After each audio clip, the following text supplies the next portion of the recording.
I wrote down, but I don't remember where, something that said, if you only contemplate and only meditate on things, you won't accomplish anything, because you're not bringing anything into the world. You're only understanding, or you're only having an understanding of the world around you, and it is valuable. So you might not go anywhere, but you'll see everything. However, if you only act and only are actionable right off the get or right off the bat, you might go many places, but you'll see nothing. Balance is key. So you need to both be a doer and a receiver. That is what part of our body is. Your feelings are an encompassment of the world around you and the way that it's moving and how you're receiving it. And then your actions are pushing out into the world. It's a combination of the yin and the yang, the male and the female, the doing and the not doing, the receiving and the giving. And it's cool because our vessel, or us, our consciousness, is like in the middle of both receiving and doing. It is a channel, and we can do with what we want, but we need to do both. We can't just be a doer. We can't just be a thinker. Balance is always key.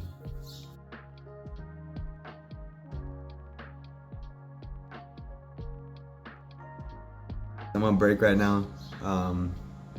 Let's see. I'm holding up a whiteboard so I can bounce off the white here. Look, check it out. See, if I leave it go away, I bring it in. See, sometimes you need to do these things. I'm ghetto rigging this, so it's just a whiteboard, but it's being used to bounce the light back at my face over here to bring up the shadows and make the overall picture look better. You can do it in post editing, like you can do a lot in post edit, like clean up colors, clean up things, but the thing is that the better you get it, when you're inputting it raw, like the better you can get the image when you're first setting it, when you're first recording it, right? The better the image looks, where you don't have to crop, where you don't have to bring up the white balance, where you can have the image look as best as it can before it even gets in the editor. Your time will go that much quicker. Your quality will be that much better. You have less headaches.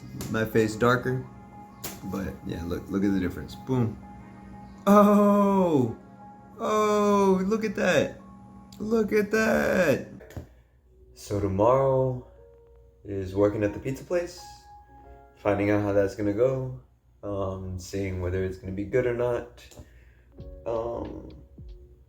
Yeah, hopefully it goes well. And then Monday, I'll go into Jiffy Lube and tell them, yo, I'm trying to put my 2 weeks notice in. Yeah, it's hard to move from something that is like seems familiar and seems comfortable, but sometimes making a transition is the better choice for you in the long run.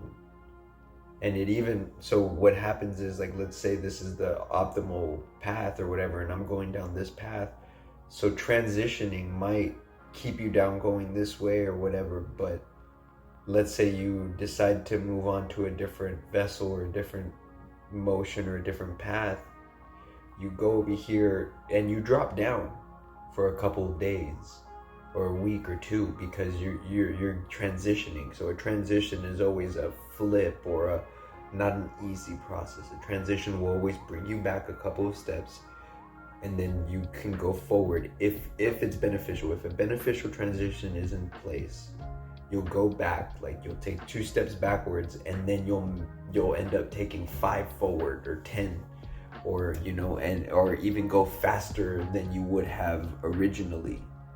Like if you had never made the transition, you might have reached your destination in 10 years, but because you made the transition, you may have been held up for 2 weeks, but you now, instead of taking 10 years, you now take 5. That's, the process sometimes is, but you have to weigh the risks and reward in order to know if it could be that type of transition. In this case, it does feel more like that right now. Tomorrow we will know more about whether or not it truly is that type of positioning in my strategy for the moment.